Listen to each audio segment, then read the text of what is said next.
এই বাচ্চাকে না নিয়ে কোনোদিন এখান থেকে যাব না। এই বাচ্চাকে নেওয়ার অনুমতি দিয়ে দাও।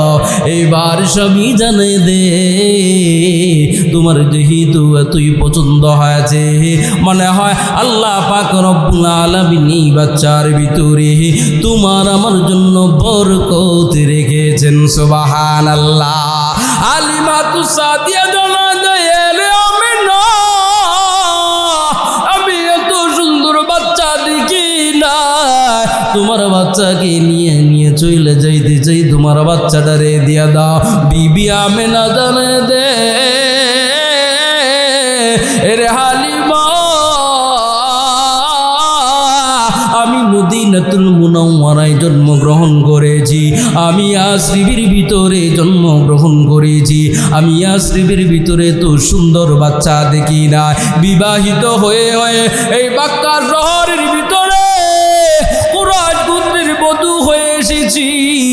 এই জায়গার ভিতরে আমি আজকে বসবাস করতেছি।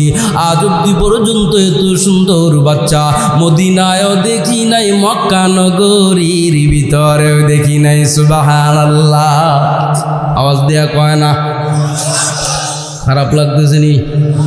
শেষ করে দিব তা আওয়াজ দিয়ে কন্যা সুবহানাল্লাহ।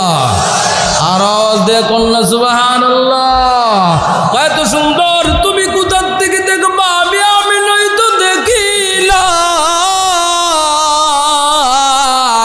আজ আব্দুল মুত্তালিব জানে দে এরে হালিমাতু সাদিয়া তুমি কোথা থেকে দেখবা?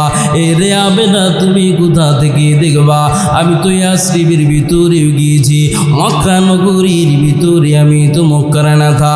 আমার কথা মানুষেরা ওঠে আর বসে এই মক্কা নগরীর ভিতরে কত মানুষেরা আমি আব্দুল মুত্তালিবের কাছ থেকে ছোট ছোট বাচ্চাদেরকে এসে নিয়ে যার ভোগ করানোর জন্য নিয়ে চলে আসে। আজ অব্দি পর্যন্ত আমি এত সুন্দর বাচ্চা দেখি না। আমি সিরিয়ার ভিতরে যাই ব্যবসা করার জন্য বা অন্য দেশের ভিতরে, কত দেশের ভিতরে ব্যবসা বাণিজ্য করার জন্য যায়, শামের ভিতরেও যায়। আজ অব্দি পর্যন্ত এত সুন্দর বাচ্চা আমি দেখি নাই, তোমরা কোথা হতে দেখবা? সুবহানাল্লাহ কয় না? আর কন্যা সুবহানাল্লাহ মিয়া। যার জন্য পৃথিবীর জমিনে আসলাম গো, ওই নবীর জন্য সুবহানাল্লাহ আওয়াজ আসে না। পয়গম্বর হাবিবে কিবরিয়া মুহাম্মদুর রাসূলুল্লাহ সাল্লাল্লাহু আলাইহি ওয়াসাল্লামের আলোচনা যে করে তার মাকাম আল্লাহ পাক রব্বুল আলামিন বাড়ায় দেয়, যে শুনি তার মাকাম আল্লাহ পাক রব্বুল আলামিন বাড়ায় দেয়। ঠিক না বেঠিক? পয়গম্বর এত সুন্দর বাচ্চা পৃথিবীর জমিনে কেউ দেখে না। জিবরাইল আলাইহিস সালাতু ওয়াস সালাম মনে হয় জানা দেয়। মুফাসসিরিনগণ এমন করে সিরাতের কিতাবের ভিতরে লিখেছে, জিবরাইল আমিন মনে হয় এই কথাটাই জানা দেয় এরে আমেনা তুমি তো ছোট একটা তায়েফ নগরীর ভিতরে বসবাস করা। এরে আমেনা তুমিও তো ছোট্ট একটা নগরীর ভিতরে বসবাস করতেছ। এরে আব্দুল মুত্তালিব তুমি না হয় ব্যবসা বাণিজ্য করার জন্য কিছু সংখ্যক রাষ্ট্রের ভিতরে গিয়েছ,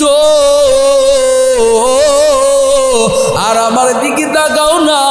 আমি জান্নাত দেখেছি, জাহান্নাম দেখেছি, সারা পৃথিবীর এর ভিতরে আমি ঘোরাঘুরি করতেছি। আমার একটা পাখা বাড়ি দিলে জান্নাত দেখতে পারি, জাহান্নাম দেখতে পারি।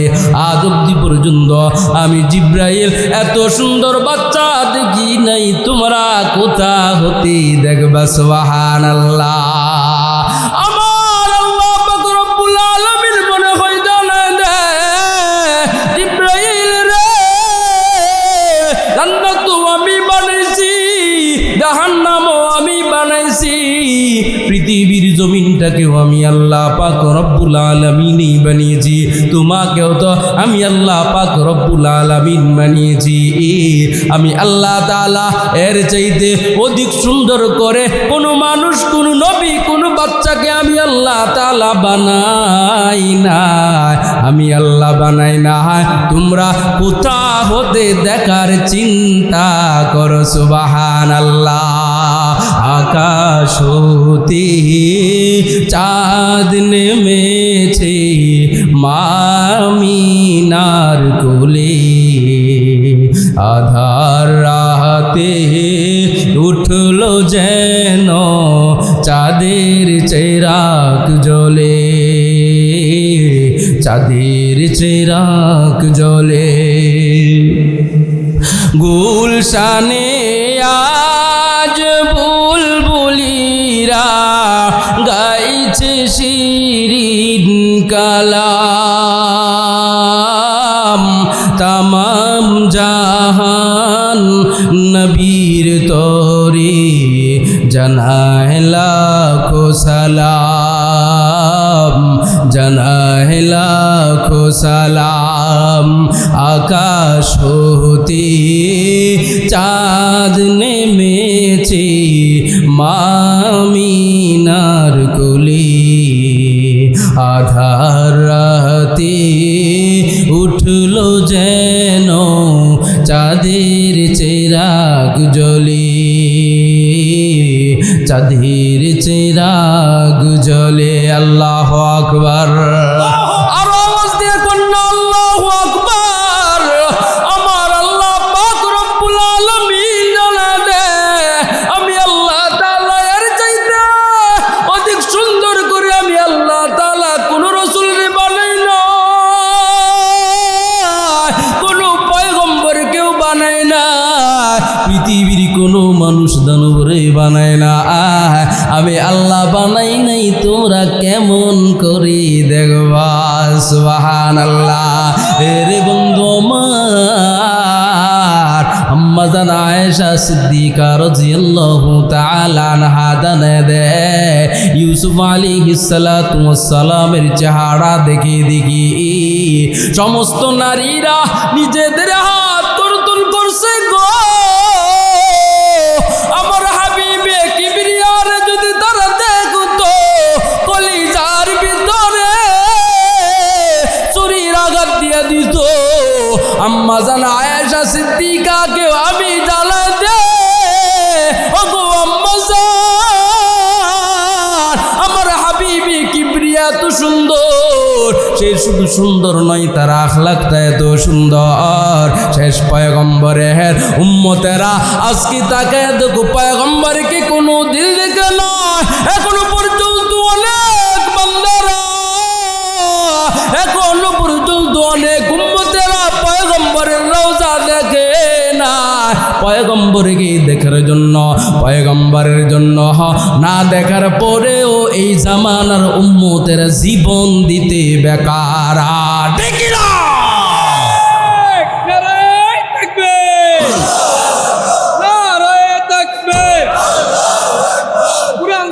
যেখানে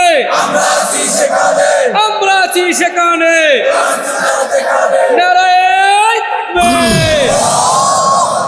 ভাইরা আমার, তার উল্লেখযোগ্য প্রমাণ হচ্ছে 2013 সাল। ভুলে গেলেন নাকি? ভুলে গেলেন? 2013 সালে অসংখ্য অগণিত আহমদ শফি সাহেবের কথা হচ্ছে প্রায় 3000-এর মতো মানুষ নবীজির জন্য জীবন দিয়েছে। সুবহানাল্লাহ। আম্মা জান যদি থাকতো তাহলে বলতাম, ওগো আম্মা জান, আমার পয়গম্বরের জন্য জীবন দিতে দেওয়ার জন্য পয়গম্বরকে আমাদের দেখার প্রয়োজন নাই, ঠিক না বেটি? আমার এই বুকের ভিতরে ওই রাত্রের ভিতরে গুলি লেগেছিল, রাবারের গুলি, আজ অব্দি পর্যন্ত যেখানে গুলি লাগছে সেখানে পশম উঠে না মিয়া। আমি নিজে প্রমাণ, সারা রাত্র অবস্থান করেছিলাম। আমাদের মাকসাদ কি ছিল ভাই? আল্লাহর রাসূলের ইজ্জত রক্ষা করা।